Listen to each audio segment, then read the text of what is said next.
This is a tutorial for an intermediate combination that moves through an invert. It's got a double knee hook, it's got a genie and just a little pull hold. So you should definitely be comfortable in back of the knee hooks because you definitely use the back of the knee in this combination. So I'm just going to go through an invert. It also does work through a shoulder mount to an outside leg hook. So if you're working on your shoulder mount right now, I'd use that entry just to get a little bit better at them.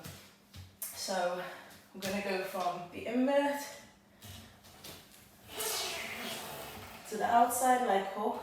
Then I'm going to release the top hand, put it on the pole. I'll just turn around to see where you are. I come to this position, and then what I want to do, this bottom leg, I want to whip it round from the back of the pole to the front of the pole. And as I do that, I obviously need to release this bottom hand.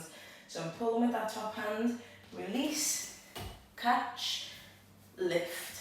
So see the way I brought this knee up to join that knee? That's really important.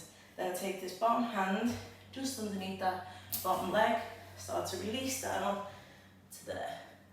I then split grip the bottom hand, take hold with the top leg, and then I open my knees wide into a genie. I take the bottom hand underneath the top leg, and then I'm going to release the top hand and take a great big stretch over my head to grab the pole.